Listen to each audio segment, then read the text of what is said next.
आ गिरा आसमां दिल गवाह है, साथ तू ना सही दिल जवां है, कागज के पन्नों पे मैं लिख दूं तेरा नाम, लकीरों में ही रहता है अंजाम, मैं तेरा तू मेरी, धीरे धीरे से खो गए, धीरे से खो गए कहीं, तू मेरी, धीरे धीरे से खो गए, धीरे से खो गए हम. Hello guys, on this edition of the series today we have Taaruk Raina with us, who is a singer, songwriter and an actor as well. And we've all seen him in Mismatched and people have a great following for him, especially the girls. Welcome to Midday today. Thank you so much. So I wanted to ask, like I mentioned, singer, you write songs, you're into acting as well. What else are you planning to work on? Actually, I'll do whatever I can, to be honest. Like जहाँ भी काम मिल जाए कर लेंगे. But I mean that's how actually I landed up doing so many things. I always used to sing. I always used to, like, you know, I've always done, like, been connected to music all my life. You were more inclined towards music. Yeah, 100%. That was something that I would do, like, since I was a kid. But acting, I had to kind of, you know, learn, like, really get my way around it. I mean, I still have, honestly, almost all the time, I have no idea what I'm doing. But it is like, yeah, I've grown to, like, love it. And yeah, I don't think I can choose between the two anymore. Like, I love both of those things. So, yeah. You know, I was just researching about you before the interview took place, and I read that you wrote the song Narazi in 2019. Yeah. Charan and I wrote it, like, we started writing it in 2019, 2020. Yeah, something like that. And I took a really long time to complete that song. But is it like that? How much time do you take to work on a particular song? I was in a conversation with Anuv Jain, and he also mentioned that he takes time to write a song, but he would work for the quality over quantity thing. Does it work the same way? 100%. See, I'll tell you very honestly, sometimes you write songs in 10 minutes. Okay. I'm not kidding. Sometimes it just happens. Like, you know, you write 2 verses and you write a chorus in 10 minutes. And sometimes you take a year. Because, you know, you write most of it fairly quickly. But then you need that 2 lines here and 1 line there and 1 line there. Then you change 1 line here, so you have to change that line over there because this line doesn't make sense anymore. So, like, you know, it just goes and goes, and it's like Legos. Like, you just keep you have to plan like you keep on building it. But yeah, Narazi was like that. Even Kho Gaye, I took a fair bit of time. Like, because I wanted to keep it simple and at the same time, you know, emotionally strong, which is really difficult to do. So I just took a lot of time with it. I didn't rush myself at all. And thankfully I had the time. So yeah. But yeah, it just depends. Like, I mean, there's no fixed time in which, if you're in a great vibe, if you're in a great mood, if you're, you know, really focused, if you have people around you that are really kind of focused, you know, if the room is feeling good, you might just write a song in 10 minutes. It's like you get into that zone mentally, like, okay, the mood has kicked in, I would be able to write. 100%. Like, if the vibe is right, you can just, I'm not even kidding, it just flows, and everyone, you know, if you're writing with someone, the ideas bounce off each other, and, you know, it just, something great happens like that. But, you know, to get to that point, it's very difficult to get to that situation, that correct mood. For sure. But yeah, otherwise there's no fixed thing. Tell us about your story, like your journey as a musician, especially as an indie artist. My journey as a musician has been quite a roller coaster, actually. Like, it's because I didn't know anybody in, like, you know, in the music business. So I kind of had to work my way around finding out, you know, who to even talk to earlier. But I had a few friends who really helped me out, and through them I met people, and they really encouraged me to, you know, keep doing my music. Because honestly, maybe 5 years back, I would have thought that, you know, maybe it's something that I won't be able to do. I won't be able to break through the scene. But then, you know, I got, like, I kept doing music. I kept writing songs. I did my first single with Sony Music, and you know, like I met a lot more people through that, and then you know I kind of realized how to do like the whole independent scene, and of course I got a chance to do a track for Mismatched season 1 Correct. first, which Kho was Gaye. called Main Chala. Oh, right. And Yes. but that was like a very situational theme kind of song. And then in season 2, I got the chance to do Kho Gaye. And honestly speaking, matlab got the chance I was basically begging for the chance to do Kho Gaye. I was just like every day I was just telling Akash, hey, here's a song, you want to listen to the song? just have a listen to the song. I don't know. And it worked out so well. Yeah, I mean, I was just like, I somehow it just happened.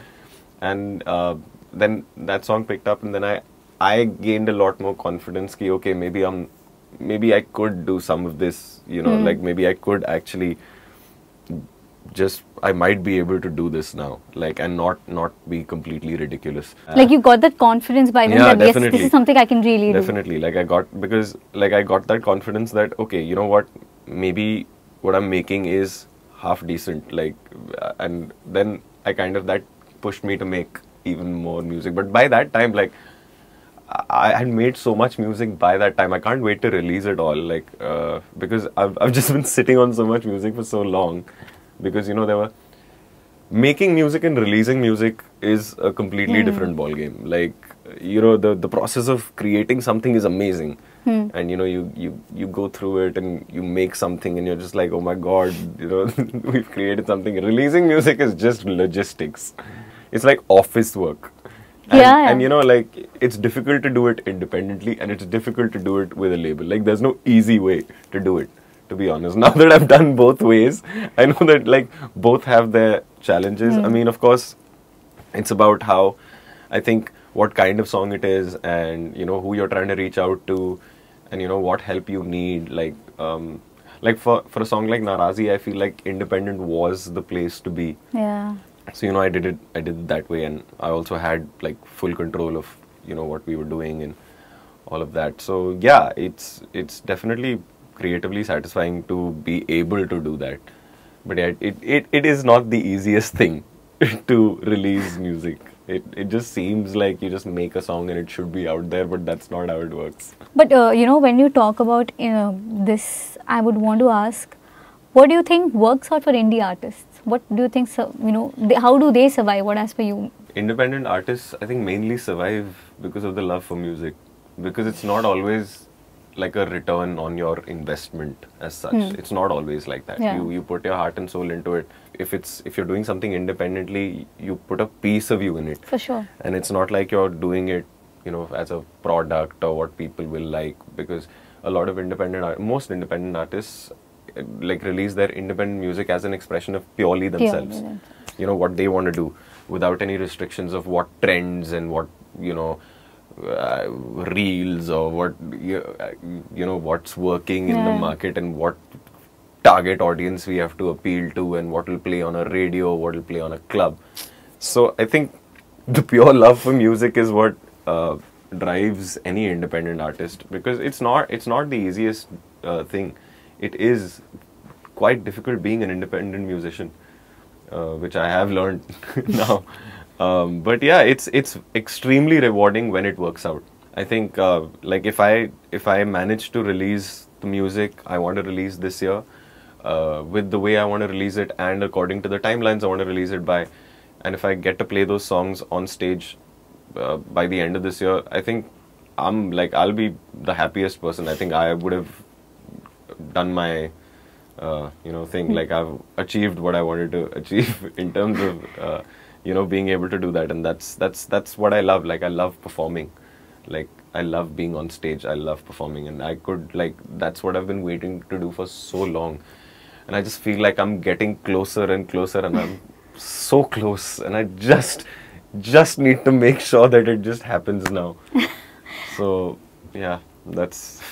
So how old were you when you realized that you have this, that you're creative and you have a talent in lines of music?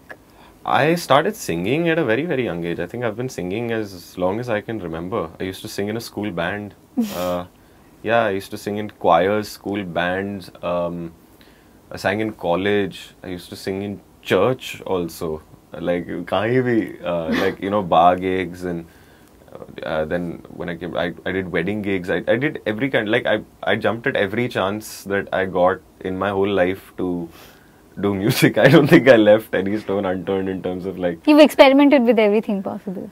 Yeah, because it's not like somebody was waiting for me, like, आओ, please, हमारे लिए गाओ. Because, see, also there's a whole thing of, oh, but you're an actor who's trying to sing. But like, that actually turned out later for you. You always wanted to yeah, get but into music. like, people saw me as an actor first. Yeah. Like, so I get that. So that was like half of the people's perceptions, when you tell them that, oh, there's an actor who wants to sing, it's like, oh yeah, you know what, oh, just another person who can do it is just doing it for the sake of it. And a lot of people don't react very well to that. So I had to kind of, I want to, like, I had to prove a point that I'm not just making music for the sake of it. It's not like I'm the best singer in the world that people are going to just call me and want me to sing their songs, right? So that is why I started writing my own music and composing my own music, because I was like, if nobody is going to do it for me, which I know, then I'll have to do it myself. And then nobody can tell me that I'm like, that if I deserve that song or not, right? Because I made it. so it's mine. I'll do whatever I want with it. So yeah, I think that is how I got into songwriting, because I had to. Like, it's not like music directors are calling me and come sing for us. That's never happened to me. I work with a songwriter and a musician himself named Charan a lot, and we make music together. So Narazi was also both of us, like it happens like I have a concept, I have the crux of it, and then we both do it. So I don't think it's like an all me thing ever. Like even for Kho Gaye, I don't think anybody would have understood what I wanted except Himanshu. because he knows me and I know him, he kind of knows what I mean when I say things, because I'm not the best, like I'm not the biggest expert on musical theory that I'm going to be like, hey, you know what, we're going to play this progression and why don't we put this here and this here and this here. I'm not that guy. I haven't really learned music that way. Like whatever I know, I've learned off of like YouTube and Google. So like, for me to like, people would probably use technical terms and I'm telling him on shoe things like, but can we have like a do and he's just, and I remember we were dubbing in the studio in Yashraj Studios, and we were doing the tracking of the drums, and Sahil Shah was playing the drums. He's a superb drummer, and I think I rubbed off on him because he told him, he's like, hey, actually we're looking for like a boom, boom, boom, boom, pak. And he's just looking at our faces like, what's happening? Oh man. So yeah, like, I feel like it's always a team effort. Like it's always a collaboration that you can get something great out of. So yeah, I mean, and it's not just like I don't think, how much can you only rely on your own perspective? Like, I mean, kitna hi, like you need someone to tell you if there's something wrong or something can be better. And I don't mind that. If there is somebody who can do something that I want to do better than me, I will gladly be like, please help me do it. Because that's, I mean, if you succeed by doing something, like succeed in doing something as a team, there's no better feeling. Yeah. Like, and then you get to learn a lot also. Of course. Like, you pick things up from people and like, you learn from them. You learn how they work, and you can't know everything. You can't do everything. Yeah, like, it's always like that. Even for Narazi, like, when we were writing it and all of that, like, it was always a back and forth. Even for the video, like, Rahul Datta, his Starving Artist Films, as he's known, he made, like, he made the video, and the way, like, I could never think of, the treatment that he did in a second. Like, you need that perspective to come out. And I was like, oh yeah, let's do this. Like, that's amazing. So it's always like that. Even the songs that are coming, I have a few collaborations that are coming, which I'm very, very excited about. So yeah, like I think it should always be done like that. Like I don't think I don't think gone are the days where like no, I do everything myself. And It's always good to get Yeah. a lot of point of views. When we talk about the video of the song Narazi, I would want to ask whose whose idea was it to get that story in the video? it was actually Rahul came up with this concept that we'll do something where it's only eyes. Yeah. Okay, we'll only do what you see in each other's eyes. That's a hard thing to do when you're trying to, build a narrative where you're not allowed to say anything or even move or anything like. So yeah, that was he came up with this idea and I loved it, and then we found these places and where we had to shoot, and he was very sure that he wants this and this and this, and then he's a super talented videographer, director, so that just came out very naturally and very easily. We we didn't have the budget for lights, so we only shot morning and evening in Magic Light. Wow. But yeah, it was great, and Tanya was amazing. I'm just so lucky that she actually agreed to do my video. So yeah, I mean, it worked out really well at the end. I'm just glad things fell into place. And also, when it comes to your connection with Himanshu, I would want to ask, in a recent post with him, and also you mentioned something like that, that, he understands you and your music in certain twisted manners. He's a genius, man. Like, he's one of the best producers I've ever met. To be honest, I can't say enough about it. Like, and also, my first ever writing session in my life has been with Himanshu. So he's seen me like literally from day zero, okay, trying to write songs, and we made a song that day. He's seen you grow in. Yeah, and I think I've also seen him grow, like with the Yellow Diary as well, as an independent producer, as a musician as well. Yeah. It's just like we have, like he's like my bro. Like I'm really comfortable making music with him. I'm going to make a lot more music with him, and I genuinely think he's a super, super talented person. So yeah, man, and like he's in my favorite band, The Yellow Diary, favorite band.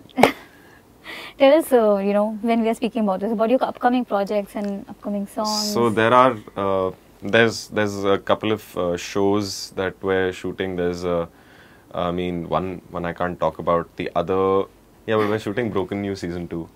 Okay. But yeah, I think it's all over Instagram, so I can probably say it.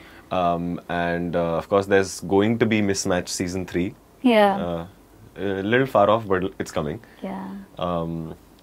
Hopefully, and of course I plan to release some music hopefully in the next 2 months, as soon as possible. But then again, you know what I was saying about releasing music and making music. So I'm just trying to polish everything and finish everything, and every day is a new set of problems and a new set of ideas that people think, oh, you know what, let's do this is better, and let's do it this way, this is better, and then You never like, know no, what you know life what, brings. let's go back that way. It just happened last week. I completely, we completely scrapped the production of a song, reproduced it completely, remade the whole song, and after we were done, we were like, you know what, the old one was better. And this happened in like 10 minutes of like having the new thing finally ready and working so hard on it, and we just went back to the old one. Didn't feel right. But then when you get back to it, man, you're like, okay, these are good memories, the way we worked out. I mean, yeah, you definitely learn a lesson. For sure. So yeah, sometimes you lose objectivity while listening to your own music, and that happens. Most of your Instagram posts are linked with some song, like something for sure. Yeah. So what about that? I like doing that because I feel like, the fact that we can put a song Bring out a form of a story on through your a song photo. and photo. It reminds me, like for me in my mind now, every photo can be album art. Like, Interesting. like I'm not saying that it can be like it has to be album art, but the fact that you can put a song with a photo and express through it. express a mood of what you were feeling at that point, or at that time, or what the photo could, like, it brings out a vibe. So I like doing that. So I love putting songs with like my photos. It just feels like like a video, but you have to imagine it. Like it's like a screen grab of a music video. You have a huge fan following, especially females.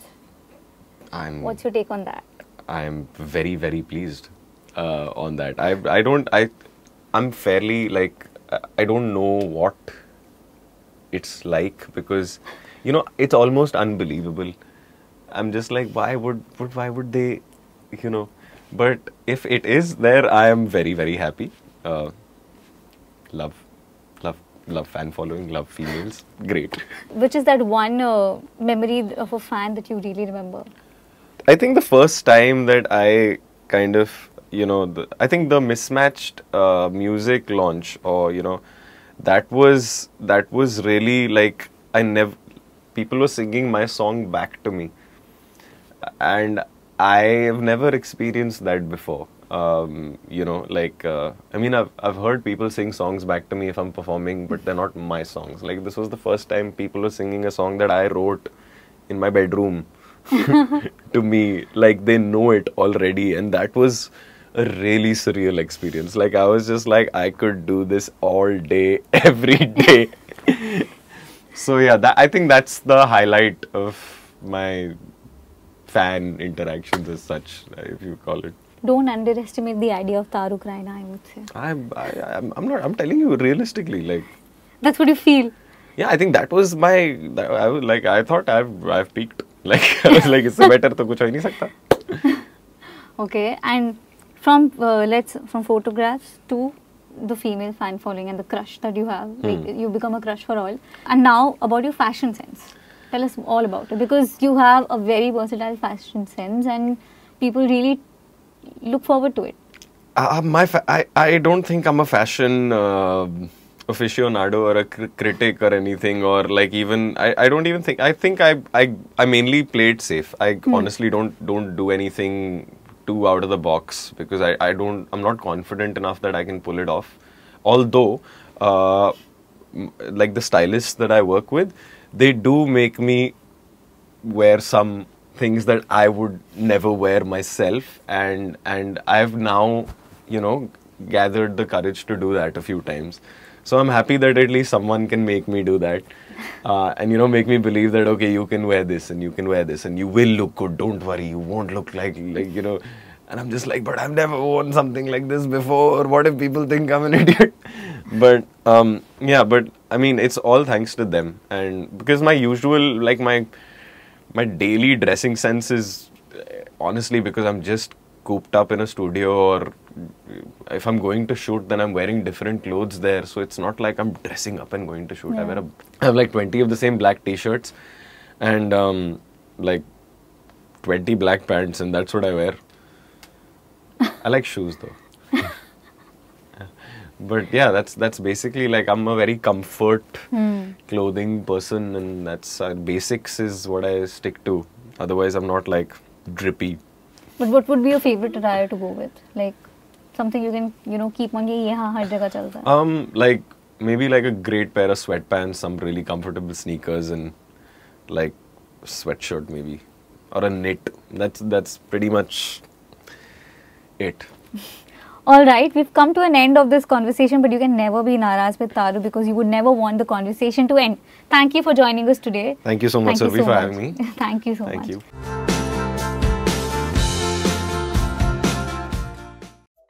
Subscribe to Midday India. Get direct notifications on all our videos by clicking on the bell icon.